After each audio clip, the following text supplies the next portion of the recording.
일어나 빛을 발하라 라는 제목 가지고 말씀을 드립니다. 여러분, 좌절과 절망 속에 있는 사람에게 어떤 말이 가장 위로가 될까요? 그것은 아마 용기를 내서 일어나라 라는 말일 겁니다. 병석에 누워서 고통 중에 있는 사람에게 어떤 말이 위로가 될까요? 그것은 빨리 건강 회복하시고 일어나시기 바랍니다, 그 말이 아닐까요? 사업에 실패를 했거나 아니면 직장을 잃어버려서 고통 속에 있는 사람에게 어떤 말이 위로가 될까요? 아마도 훌훌 털어버리고 새롭게 도전해 보세요, 이런 말들이 위로가 되지 않을까요? 오늘 본문의 말씀은 하나님께서 이스라엘 백성들에게 위로와 희망과 용기를 주는 메시지입니다. 바벨론 제국에 의해서 나라를 잃어버리고 좌절과 절망 속에 있는 이스라엘 백성들을 향하여 하나님께서 반드시 내가 너희를 회복시켜 줄 것이다, 그래 낙심하지 말고 절망하지 말고 일어나 빛을 발하라, 이렇게 용기를 준 말씀이 본문의 내용입니다. 그럼 첫째로 우리가 어디서 일어나야 할까요? 먼저는 우리가 영적인 침체의 자리에서 일어나야 됩니다. 여러분, 하나님은요, 우리 모든 그리스도인들이 독수리가 상공을 하여 비상하듯이 우리 신앙이 늘 일취월장 성장하기를 원하고 천성문을 향하여 올라가기를 원하십니다. 그런데 우리가 영적인 깊은 침체에 빠져 있거나 신앙이 가라앉아 있다면 아버지가 얼마나 가슴 아파할까요? 그래서 영적인 침체에 빠진 주의 백성들을 향하여 일어나 빛을 발하라고 말씀하신 겁니다. 다시 말해서 너는 영적인 침체에서 일어나라는 거죠. 마치 요나가 배 밑에서 깊은 잠을 자고 있을 때 선장이 깨우지 않습니까? 자는 자의 어쩌미뇨 일어나라, 이렇게 외치듯이 주님은 지금도 외치고 있습니다. 나의 백성들아, 영적인 침체 자리에서 일어나라. 저는 여러분이 영적인 침체에서 일어나기를 축복합니다. 어디서 일어나야 될까요? 그 다음에 게으르고 나태한 자리에서 일어나야 됩니다. 여러분, 성경은요, 게으름을 죄악시하고 있습니다. 우리 그리스도인들은요, 매사에 열심히 있는 사람이 되어야 됩니다. 신앙생활도 열심히, 할렐루야, 사회생활도 열심히 해야 됩니다. 이제 시간이 다 되어갑니다.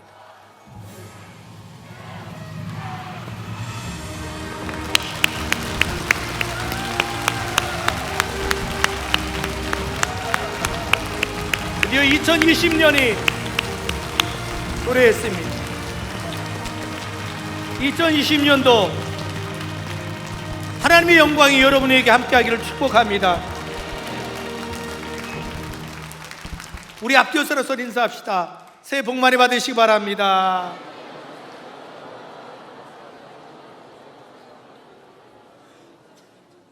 주의 손길이 함께하시기 바랍니다.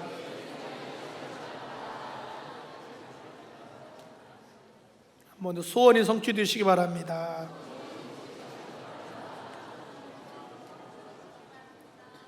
우리 주님은 우리에게 말합니다.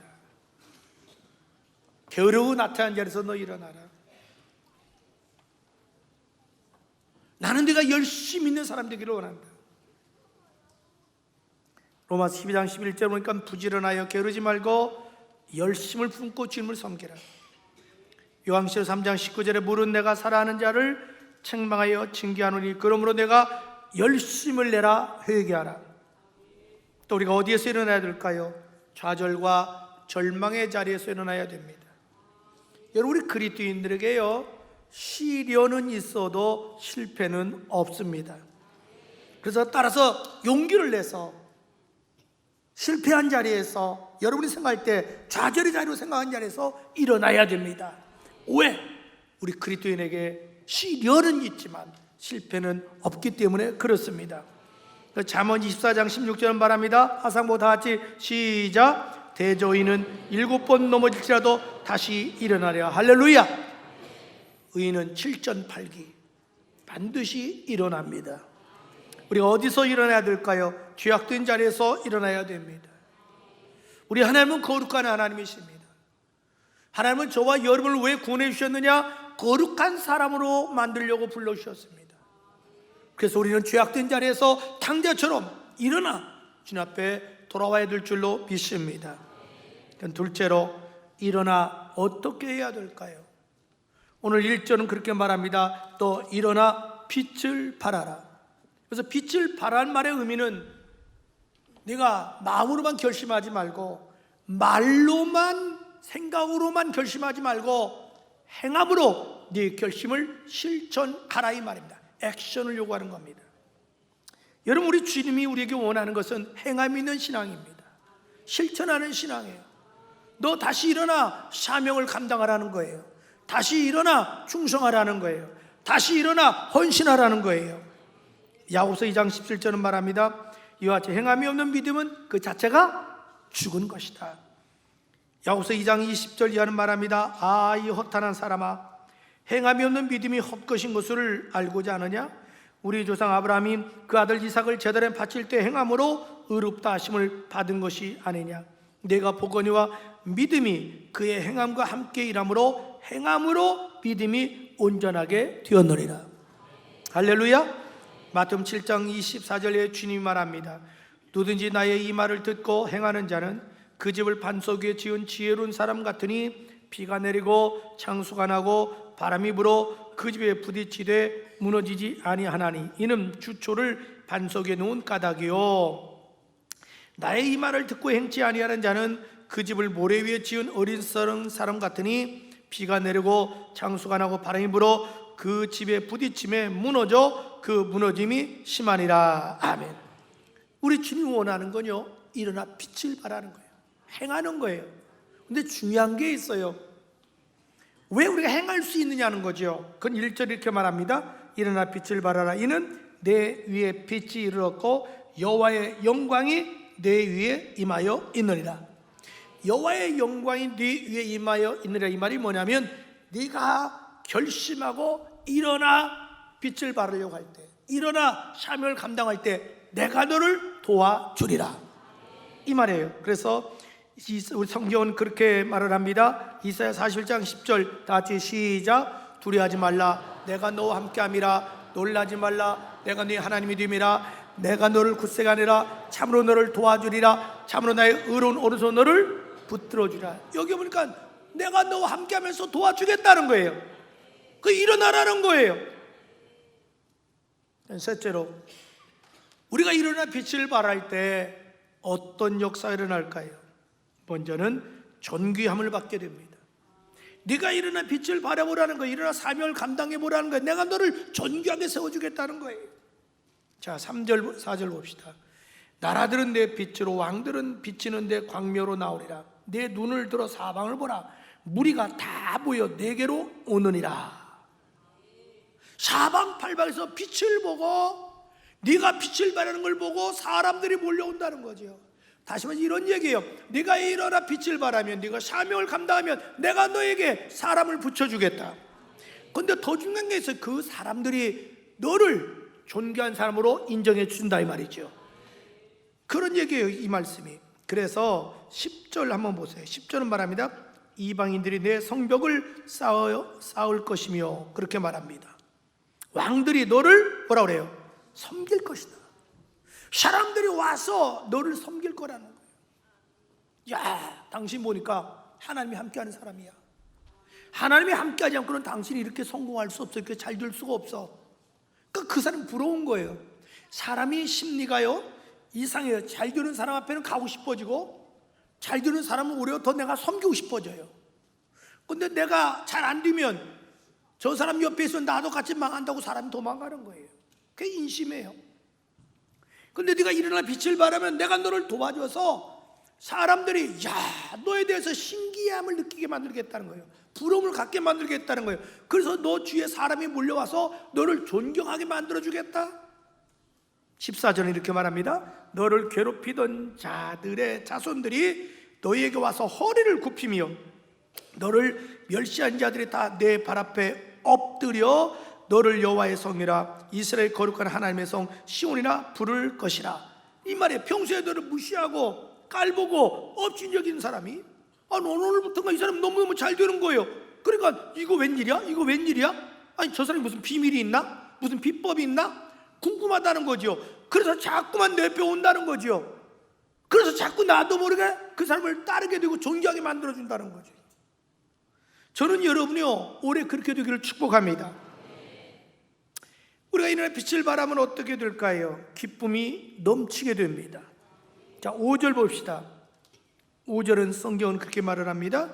그때 너는 이것을 보고 희색이 만면하며 너무 기쁜 나머지 흥분하여 가슴이 두근거릴 것이다. 세상에 하나님이 막 얼마나 좋은 일이 생기게 해주는지, 네 얼굴에 막 웃음기 활짝 핀다는 거죠. 막 너무 좋아서 막 흥분한다는, 사람이요 화만 나서 흥분하는 게 아니에요. 일이 잘 돼도 흥분하다는 거예요. 나는 여러분이 막 너무 잘 돼서 가슴이 흥분해서 두근두근 했으면 좋겠어요. 그래서 막 전국교회 풀려다니면서 간증하는 사람이 나왔으면 좋겠어. 아멘한 사람만 될지어다. 얼마나 좋아요. 네가 일어나 빛을 발하면 내가 너를 그렇게 만들어주겠다는 거예요. 좀 올해 여러분 슬픔이 사라지고 얼굴에 좀 웃음이 좀 활짝 피기를 축복합니다. 자, 우리가 일어나 빛을 발하면 어떻게 될까요? 재물을 넘치도록 부어 주십니다. 네가 일어나 빛을 발해보라는 거예요. 내가 너 사람만 붙여주는 게 아니라 물질도 붙여주겠다는 거예요. 그래서 5절 하반절에 이렇게 말합니다. 이것은 바다의 부와 모든 민족의 재물이 너에게 돌아올 것이다. 물질이 너한테 온다는 거예요. 붙여준다는 거예요, 하나님. 그래서 11절에 이렇게 말합니다. 이방 민족들이 가져오는 재물을 받기 위하여 네 성문을 항상 열려 밤낮 다투지 않을 것이다. 막 물질이 들어오니까 문 닫을 시간이 없어요. 장사하는 사람이 영업 문 닫을 시간이 없어. 사업하는 사람이 사업을 쉴 수가 없어. 뭐 너무너무 잘 되는 거예요. 여기서 성문을 열어놓는다는 의미는 또 어떤 의미가 있냐면 하나님이 너를 지켜주신다는 거예요. 그러니까 도적이 구멍을 뚫고 도둑질 못한다는 거예요. 우환류가 없다는 거예요. 계속해서 물질이 들어오고 계속해서 잘되고 계속해서 성공하게 만들어주겠다는 거지. 어느 정도까지 성공시켜주고 물질 주시느냐? 17절 이렇게 말해요. 내가 금으로 너의 놋을 대신하고 은으로 너의 철을 대신하리라. 얼마나 여러분 금이 많은지 세상에 금 가지고 놋을 대신하게 만들어준다. 은이 흔해가지고 철을 대신할 정도. 그 정도로 내가 물질을 부어준다는 거예요. 성경이 이렇게 부은 경험이 있는 사람이 다윗이죠. 솔로몬이죠. 여러분, 사람이 망하는 것도 순간이지만 흥하는 것도 순간이에요. 저는 하나님이 좀 오래 여러분 도와주셔서 여러분의 재물의 복을 넘치기를 축복합니다. 그럼 하나님이 왜 우리에게 재물 복을 주실까요? 그건 간단해요. 하나님을 섬기라고. 하나님을 섬기라고 재물 주시는 거예요. 여러분, 사람이 가장 마음이 안타까울 때가 언제예요? 하나님께 물질 드리고 싶은데 물질이 없어 못 드릴 때 얼마나 마음이 아파요. 내가 네 마음을 헤아려줘서 마음껏 기쁨을 드리도록 만들어주겠다는 거예요. 그 7절 이렇게 말합니다. 게달의 양떼와 느밧의 수양이 너에게 끌려와 여호와의 제단에 바쳐질 것이며. 보세요, 여기 수많은 양떼들이 여호와 앞에 와서 제물로 바쳐질 것이며 그는 자기 성전을 더욱 영광스럽게 하실 것이다. 9절 보십시오. 그것은 먼 땅에서 하나님의 백성을 태우고 오는 배들이니 그들은 금과 은을 싣고 와서 여호와의 이름을 높이며 그의 백성을 영화롭게 하신 이스라엘 거룩한 하나님께 그것을 드리려고 하는 자들이다. 할렐루야. 나는 여러분이 정말 올해 물질의 축복을 받아서 하나님께 마음껏 드리기를 축복합니다. 좀 우리 교인 중에 좀 수백만 원 아니라 수천만 원이라도 수억이라도 바친 사람 나왔으면 좋겠어요. 서울에는 말이야 주정부문도 수표 나온다는데 뭐 우리라고 뭐 그렇게 되지 말라는 법이 있어요? 하나님 역사하면 되지요. 그런데 조건이 있어요. 네가 일어나 빛을 발하라는 거예요. 너 일어나 사명을 감당하라는 거예요. 너 일어나 충성 헌신하라는 거예요. 내가 그러면 너 보상해 주겠다는 얘기입니다. 우리가 일어나 빛을 발하면 또 어떻게 해야 될까요? 반드시 교회가 부흥되게 됩니다. 8절 보십시오. 구름처럼 보금자리를 찾아든 비둘기처럼 미끄러지듯이 달려오는 것들은 다 무엇인가? 네가 일어나 빛을 발하면 막 구름대가 몰려오듯이, 막 비둘기가 몰려오듯이 막 사랑을 붙여준다는 거죠. 여러분, 빛을 보면 벌레가 오고요, 먹을 거 있으면 물고기가 모여들고, 물이 있으면 마실 물에서 짐승이 오는 거예요. 꽃이 향을 내뿜으면 벌떼들이 몰려와요. 그렇듯이 우리가 하나님을 기쁘시게 하면 하나님께서 우리에게 사랑과 물질을 붙여주신다는 거죠. 사도행전의 역사가 바로 그런 역사죠. 우리가 일어나 빛을 발하면 어떻게 될까요? 결국에 가서는 번성하게 되고 강성하게 됩니다. 22절 다 같이 봅시다. 22절 화상보 시작. 그 작은 자가 1000명을 이루겠고 그 약한 자가 강국을 이룰 것이라. 때가 되면 나 여호와가 속히 이루리라. 아멘. 그래요. 하나님의 역사는 여러분이 점점 잘 돼서 정말 거부가 되기를 원하시고 강성해지기를 원하십니다. 여러분, 우리 믿음의 조상 아브라함, 이삭, 야곱을 보십시오. 저분들은 다 거부했어요. 다 강성했어요. 창세기 13장 2절에 보니까 아브라함에게는 은금과 육축이 풍부했다고 그랬습니다. 성경 이사야 26장 12절 이하에 보니까 이삭이 그 땅에서 농사하여 그의 100배나 얻었고 여호와께서 복을 주심으로 그 사람이 창대하고 왕성하여 마침내 뭐라 그래요? 거부가 됐다. 마침내 거부가 됐다. 하나님이 축복해 주시니까. 그 다음에 야곱은 이렇게 말합니다. 창세기 30장 43절에 이에 야곱이 매우 번창하여 양떼와 노비와 낙타와 나귀가 뭐라 그래요? 여기는 많았더라 그랬는데 옛날 성경은 거부가 되었더라 이렇게 나옵니다. 성경에 거부가 되었다는 얘기는 딱 세 사람 나와요. 이삭이 거부, 야곱이 거부, 바르실레가 거부입니다. 거부라는 것은 오늘날 대기업과 같은 개념이에요. 아주 셀 수 없을 정도로 부어주셔요. 근데 여러분, 여기서 하나님이 중요한 약속을 한 가지 합니다. 그건 뭐냐면 네가 일어나 빛을 발하면 내가 너에게 약속한 것을 반드시 이루어 주겠다. 그래서 22절 끝에 보면 다 같이 저 노란 글 쓰는 거 있죠. 시작. 때가 되면 나 여호와가 속히 이루어 주리라. 우리 하나님은 한 번 약속하면 지키는 하나님 줄로 믿습니다. 그러므로 사랑하는 팀들 가족 여러분, 이제 2020년도가 밝아왔습니다. 더 이상 우리 몸은 머뭇거리지 맙시다. 망설이지 맙시다. 용기를 내서 일어나 빛을 발합시다. 영적인 침체에서 일어나시고, 이제 게으름 나타난 자리에서 일어나시고, 좌절과 절망의 자리에서 일어나시고, 죄악된 자리에서 일어납시다. 일어나 빛을 발합시다. 사명을 감당합시다. 헌신합시다. 충성합시다. 그래서 여러분이 존경을 받는 한 해가 되시고, 기쁨이 넘치시고, 재물이 넘치시고, 부흥되시고, 번성하는 역사의 길을 예수 이름으로 축복합니다.